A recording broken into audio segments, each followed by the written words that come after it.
Today I am reviewing In the Tall Grass, which is a Netflix original recently released as part of Netflix's October/Halloween horror lineup. In the Tall Grass is an adaptation from a story written by Stephen King and his son Joe Hill. This is now the third Netflix original adapted from a Stephen King story, 1922 and Gerald's Game being the other two. This movie stars Patrick Wilson from Insidious and Conjuring fame, and was directed by Vincenzo Natali, who directed the excellent Canadian sci-fi horror movie, Cube. Based on all of these talented people being involved, you may have the expectation that this is a good movie. Well, I'm here to tell you, it is. In the Tall Grass is a psychological, trippy mystery full of great performances and featuring a very interesting premise. In the Tall Grass tells the story of a group of strangers who get lured into, well, some very tall grass.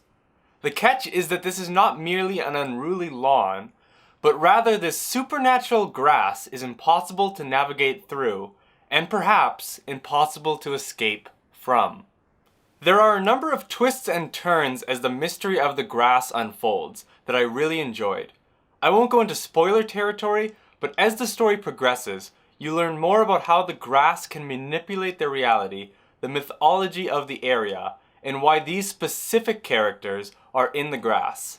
I mentioned Patrick Wilson earlier. He is excellent in this. This is a very different role for him, and he knocked it out of the park.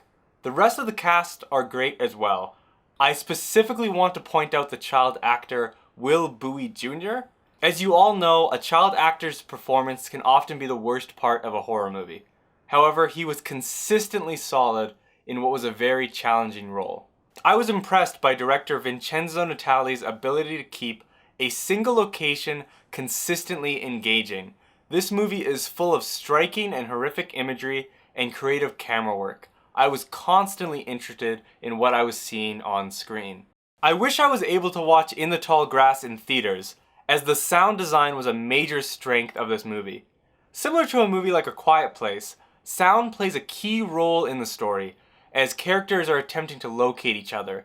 The sound design really works to effectively unnerve you. In terms of any negatives, there are a handful of story elements that get introduced and are not brought up again.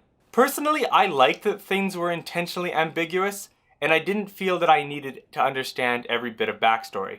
However, I'm sure there are some, or many, that will want to have these questions answered rather than left unanswered.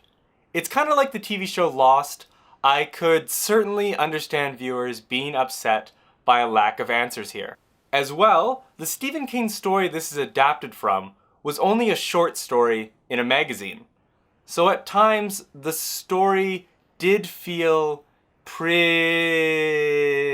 stretched. Overall, In the Tall Grass is a very enjoyable horror experience. And since Netflix, unfortunately, isn't releasing too many other horror movies this Halloween season, if you are looking for a horror movie to watch on Netflix around Halloween, this will probably be one of your better options. Especially if you like psychological thrillers, stories of groups of strangers coming together in a strange location to try to solve a mystery such as Cube or Saw. Or if you just really like grass, this movie has an absolute shitload of grass in it. I firmly recommend it overall. If you're looking for more horror movie recommendations for Halloween, please consider subscribing to this channel, as I already have a couple other reviews lined up. Up next, I should be back with another Netflix film that is, let's just say, a little less grass and a lot more ass. Bye.